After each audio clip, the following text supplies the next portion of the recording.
Elizabeth watched the new housekeeper with growing unease. The woman, Emily, moved gracefully through their kitchen, preparing her husband's favorite dishes with uncanny precision. Her timing, her intuition, almost as if she had known David for years, not mere weeks. It wasn't just attentiveness, it was familiarity. Almost memory. And sometimes, it wasn't just care, it was protection, an instinct deeper than employment. Emily wasn't just dutiful.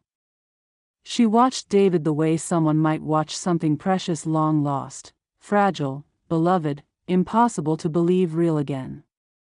But Elizabeth couldn't quite place the feeling.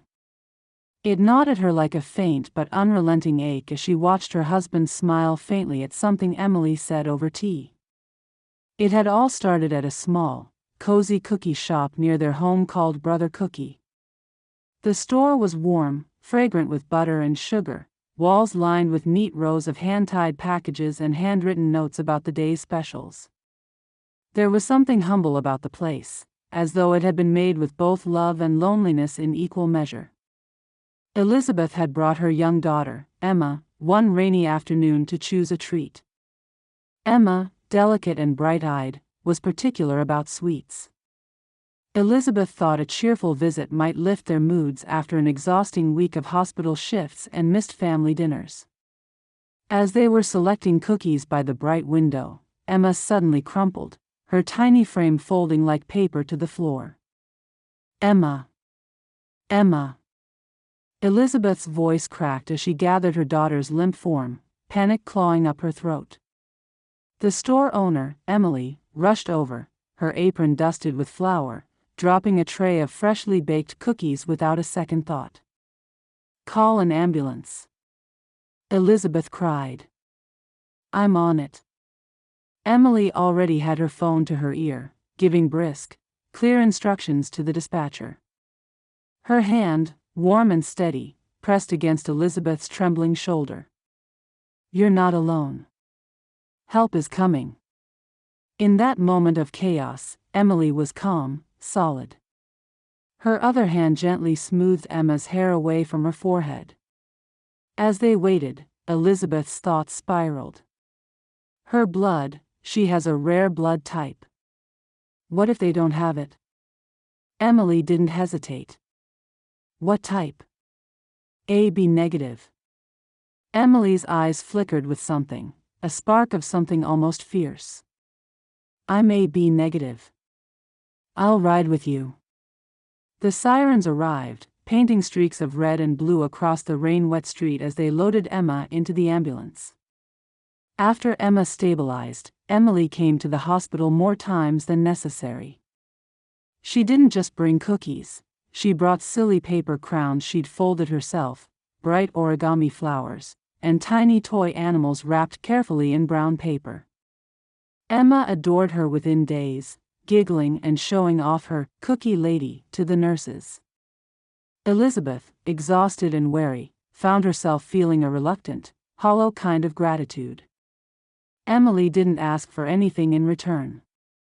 If anything, she seemed almost apologetic for taking up space in their lives. "If you ever need help," Emily had murmured, her voice soft, "I'm good with kids." It was said without expectation, but the offer hung in Elizabeth's mind like a gently swaying thread. When Emily later mentioned that the shop lease was ending, it felt almost natural to suggest she help around the house until she found something new. They needed the help. Elizabeth's schedule was relentless, her medical work increasingly demanding. David was deep into writing a new technical book on machine learning algorithms, and Emma kept asking when the "cookie lady" would come again. Emily moved in like soft rain, gentle and almost unnoticed until she was part of the rhythm of the house. She folded herself into their family life not like a stranger but like something that had always belonged in the background. One quiet evening, after Elizabeth had gone to bed early with a migraine, David sat in the living room with his worn paperback book on programming languages, his brow furrowed in concentration. Emily appeared, silent as a thought, with a tray of sliced fruit and cooling herbal tea. "Aren't your eyes tired?" she asked softly, careful not to intrude but unable to help herself. David blinked at her, surprised. "No. They're fine now."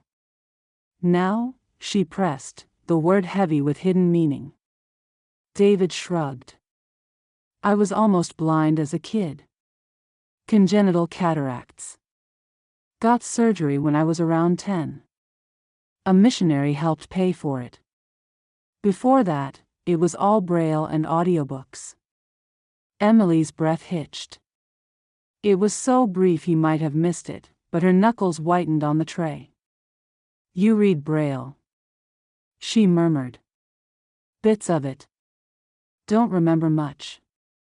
He gave a wry smile. "I prefer clean code these days." Her smile trembled at the corners. "Still, you should be careful with your eyes," she whispered, almost as though she were speaking to the boy he used to be. That night, Emily baked late into the night.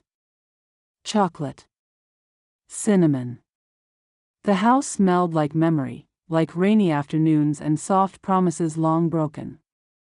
David wandered into the kitchen, his hair mussed, his face pale with tiredness. "Is that cinnamon chocolate? I used to love those." Emily kept her eyes on the tray. "I thought you might." Elizabeth noticed the closeness, the quiet understanding between them. The way Emily's eyes always found David first when she entered a room. It wasn't lust. It was something older. Something impossible to untangle. Suspicion burned in Elizabeth's stomach. It wasn't long before the argument started. Heated, sharp-edged fights whispered behind doors, escalating in sudden outbursts in the kitchen. "What are you doing in here?" Elizabeth barked one evening, finding Emily in David's study, carefully brushing dust from the shelves, fingers lingering over old photographs. "Just dusting," Emily said quietly, like a confession. "Stay out of here. This is our home. This is private." David defended Emily, citing her kindness, her help with Emma, her presence during emergencies. But it didn't ease the acid twisting in Elizabeth's gut. Finally, desperate to reclaim their peace, Elizabeth suggested a family trip. Just the three of them. Somewhere by the sea.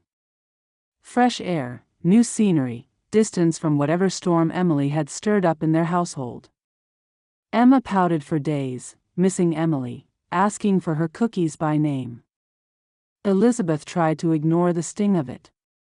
When they returned, fate dealt another cruel hand.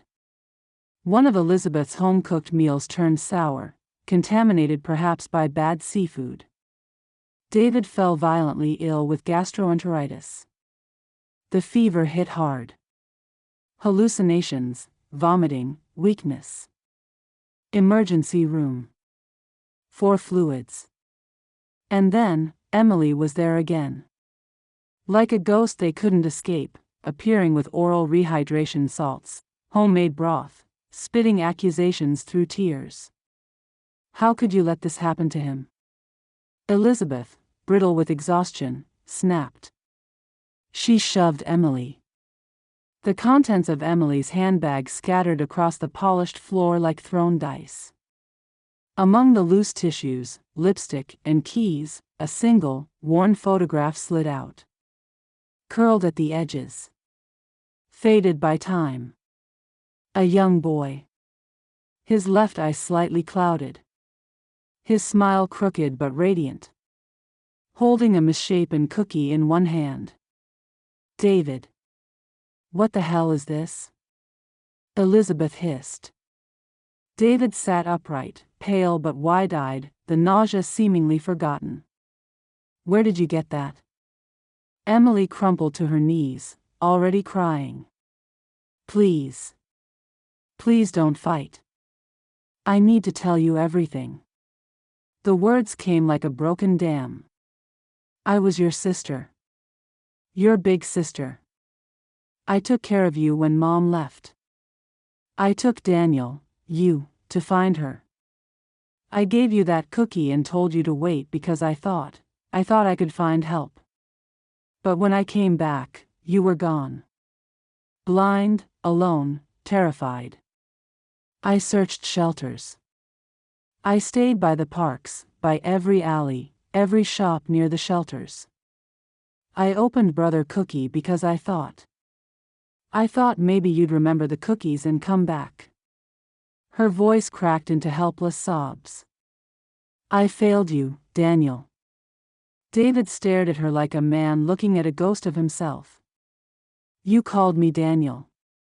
No one calls me that anymore. Emily pressed a hand to her trembling lips. You always laughed, even when you couldn't see. You were so bright. And I left you. I left you there. Elizabeth's anger cooled, replaced by a hollow, aching pity. Emily's last words fell out like a prayer. I waited for you every single day. When I saw you at the hospital while Emma was hospitalized, I could hardly breathe. I was sure it was you, but I had to confirm it. A week later, Emily began packing quietly. No drama. No farewell speech. Just folding clothes into neat rectangles, tucking away memories. It's time for me to go, she told them softly. You have your life. Your family. I don't want to break what you have. David protested, but Emily only smiled, soft, tired, forgiving. I need peace. She rented a modest home in a small mountain town. The mornings were crisp and sharp with dew, and she planted a vegetable garden, her fingernails always faintly stained with soil. Flowers crept along the fences like new beginnings. She never told them about her diagnosis at first, stage 2 lymphoma, discovered weeks before the confrontation. At first, she thought of dying alone. Quietly, cleanly. But as the weeks passed, the ache for connection stirred something old and stubborn in her. Slowly, unexpectedly, her health improved.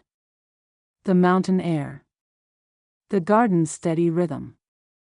The soft click of knitting needles on quiet evenings. One spring afternoon, a knock came at the door. Emma's laughter echoed before she even opened it. The little girl barreled into her arms, wildflowers in her fists. Elizabeth followed with careful steps. David came last, a bit thinner now, holding a basket of fruit awkwardly, as though unsure of what gesture was appropriate. They sat on Emily's small porch, talking long into the sunset. Finally, Emily told them everything about her illness.